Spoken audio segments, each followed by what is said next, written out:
fun. How long have you guys, when did you start your show? And your show is called Pretty Antisocial Podcast. It airs Wednesdays at 11 a.m. traditionally, right? And you do a bunch of pop-ups during the week, as well as membership shows, sometimes on the weekend. Yeah. So we started the show, I think it was May of 2024. And as you know, the first 16 months, I had a co-host named Jackie. She left the show in September. So since then, I've been able to do pop-ups. I wasn't working around my schedule and her schedule, but just mine. So I've been able to come on a lot more here recently. But yeah, typically that I'm also going to move the member shows up through the week. So instead of the weekends. How was it? So you started with a co-host. What was that? What was that like compared to what it's like doing it by yourself? And hold on, we'll go to Husey for £5. Haley, do you think Buckman thinks your name is Jackie? Yes, 100%. Yes, when I came on, he said, "Hey, Jackie." I said, "Did you just call me Jackie?"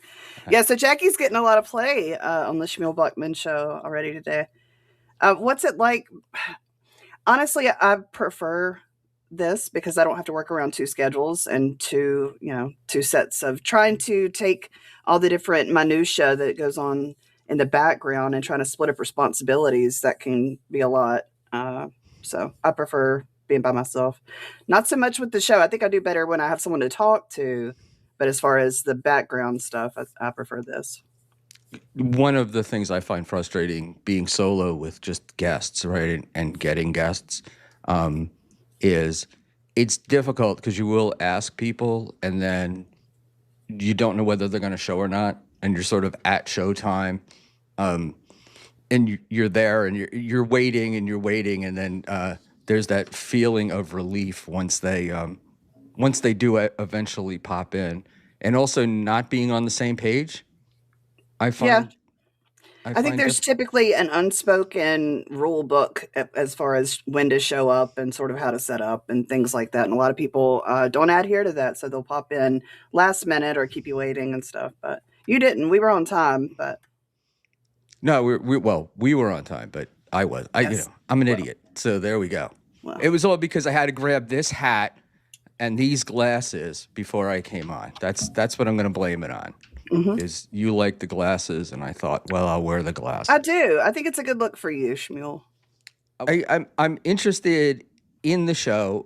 When I first became aware of it, you were covering Steel Toe, right? Is that what you started at? Did you start with that plan, or how did you get into that? No, not at all. I met Jackie on we were double booked on a podcast. I'd never met her before. And we had really good chemistry, and we ended up talking after that show. And I was like, "Look, I've been thinking about doing this. I've got this set up. Do you want to come on and try this with me?" And she was like, "Sure."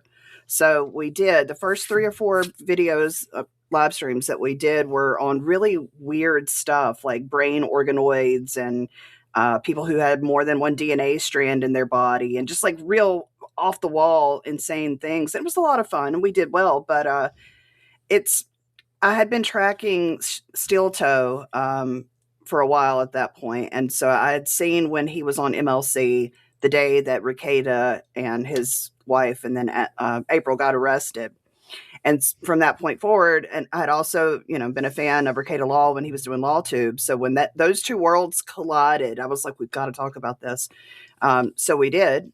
And what's funny is I was on the Simpcast that Sunday after the arrest when Aaron came on, but I missed him by like 10 minutes. So I had this whole list of questions that I wanted to ask Aaron and didn't get an opportunity to, and it was just eating at me. So we started discussing it, and then, the ball started rolling from there. Did you feel like you were filling a gap in podcasting? Like there was an area that wasn't being covered and you wanted to do it? Or was it more just like, my God, I'm just really interested in this? Well, I had some health problems that I had a big health scare, and it sort of spooked me into challenging myself to do things that I wasn't comfortable doing. One of those is, public speaking and being in front of a camera and trying to, push all the buttons and run the show. And I've always enjoyed watching shows, but I didn't think I could do it. So that's what drove me to do it. But it wasn't until we ended up talking about steel toe and realizing there's this entire world called the Dabbleverse and the Hackverse, and who are these people, and how do they align. And it wasn't until that point that I realized there's not a lot of women here. Like, this might work, actually. And once you find out that Aaron from Steel Toe hates women and is a serial harasser of women, it's like, okay, this might work. So we just decided to keep doing it. All right. See, obviously, Steel Toe treats you like garbage, right? Oh yeah. He's definitely got a he thinks he's superior to women sort of attitude. I think Yep. we call that misogyny in the real world. Hmm. Do you get that from the people in the Dabbleverse? Not really.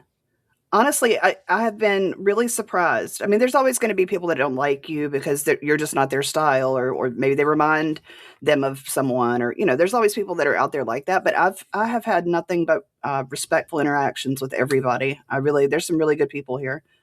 That, that's cool. And Yeah. so go back to the co-host thing. Do you, do you you're a very serious person, I get. Is that and organized and meticulous? Is that you? Yeah, but also no. Like, the pendulum swings the opposite direction for that reason. I am very serious and militant about some things. I've been in positions before where I've had to run a team of people, and you have to be very organized, and things have to be done a certain way, and you work on different time zones, and you have to have things set up a certain way for things to run. So that's one side of me, but because of that, I have to have the pendulum kicked off into the other direction where there's humor and wildness and weirdness and fun to sort of balance that out. And during the show, right? So you come into the Steel Toe verse, right? Yes. The Dabble verse. You get into Steel Toe, and Mhm. then people start taking you seriously. When does Aaron notice you? It's funny.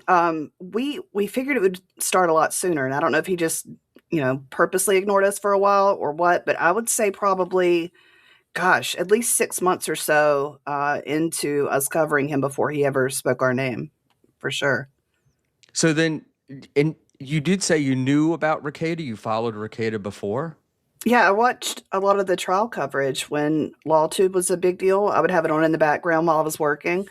Um, so, he did the Johnny Depp trial, Kyle Rittenhouse, and I was interested in both of those cases. So and I enjoyed the coverage when it was him and a bunch of other, lawyers and people that were starting out in what became LawTube.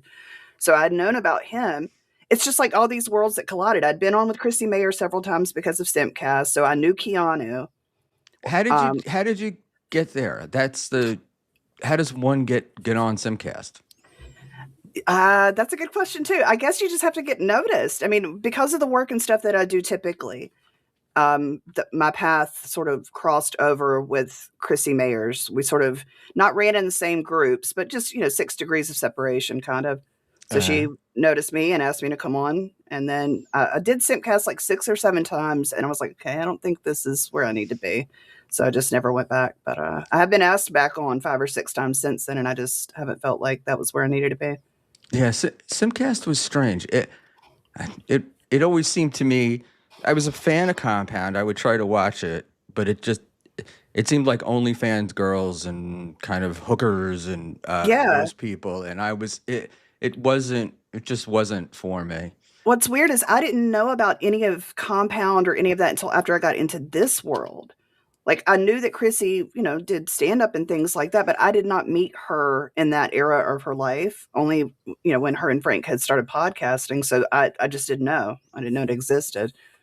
So you get on Simcast, then you move forward. You meet Jackie, and then you have a show, and then Hmm. that ends, right? Yes. Um, did when that ended had not I'm not talking about the ending of that, but really the beginning of you going solo. Hmm. Was that difficult for you? Did you find it an easy transition? Um, It's something that had been happening basically for a while anyway. I'll put it like that. in No, there was no transition. no transition, Mm-mm. and uh, troll wise, any of that stuff. Did you find it more difficult when there was just one person, you No, trying to play off the chat or any of those no, things? no, honestly, and I'm not trying to, shit on Jackie, but it's something where she's not confrontational. She was very mousy. And you got to know, like, I didn't know her. We had met, and 3 or 4 weeks later we said, let's try this. So this wasn't someone I had a firm grip on her personality or her ins and outs and stuff, but I felt like I was constantly the one defending both of us, running, just constantly blocking, and that gets exhausting between that and trying to, work on things on the back end of the show with planning and stuff. I know that you've seen some of the notes and stuff that I do for the show. Like, it's a lot. It's a lot to try to keep up with. And when you have families and jobs and other things going on, it can be a lot. And I think she went into this like, I want to go on a show and talk about things I'm interested in with a girl, and that became basically a full-time job. Like, it ended up being a lot more work than she was ready to do. But to answer your question, no, I felt like I was the one that was constantly having to defend both of us and speak for both of us. So it was a lot easier when it's just me. And you talked about this was challenging for you to get on camera and to do to speak and to be heard and defend women, of course. But have did was that a problem? So going solo for you, not an issue. Um, No, I think by that point I had gotten comfortable because like I say, I was sort of carrying the weight for two. I was, doing all the work, and like I say, I'm not trying to shit on her, but it was a lot on me. And so by that point I had settled in and had figured out, okay, this is where I'm at, and just navigating this landscape that I'm in. And by the time, running the show and all that, we were together to do the show for 16 months. So by that point I was comfortable where I was. Adios, you know. and your show requires a lot of preparation, right, to pull it off. Typically, yeah. Do you have like an estimate of hours that you put into it? Oh, that's a really good question. I don't know. I couldn't tell you. It's because I'm having to watch all these things. So when I'm not working or I'm not with my family, I'm not doing these things, I've got headphones on and I'm listening. I'm cleaning the house and I'm listening. I'm working and I have it on in the other room. I'm going and looking through timestamps. There's all kinds of different AI software and stuff that you can use now to search for keywords or search specific YouTube channels. So there's research tools available that help cut that time down, but a lot of it's just picking up on this and that and listening and then taking notes, time stamping things, pulling clips. So it's a lot. I have no idea how long or how much of my time goes to that every week, but it's a lot. Did you find it interfering with your life? No, Uh, no. Yeah, I mean, for me, I do. I mean, I get my wife will very supportive, but at the same time, it's like I'll get the look of like, oh, you're going to be sitting in a room for 3 hours by yourself. So I work around that. I work around the times when I would be alone anyway, or while I'm working, which I'm typically alone. My family is at school and work, so that's I separate that, and I have a cutoff time, and then the rest of that time is for church and family and whatever else I need to do. Yeah, I have a daytime job, so Yeah. it's hard fitting that in, and I will occasionally find myself at work um, because I'm the boss, sitting there watching uh, NLO or something, and not doing what I'm supposed to be doing, thinking I could do both. I And have played catch up sometimes because I'll get distracted, but it and hasn't I've done, interfered family. yeah, and I do. I listen to most of these shows. I don't watch them, and so there's always I will miss stuff like where Yeah. somebody will put things up. Um, how amazed are you at how involved the dabblers themselves are in what you do? Do they for me, I guess I'll say is like they notice things that I would never notice and bring stuff up, and I'm amazed at the level of almost research that they do that helps me. Do you find that?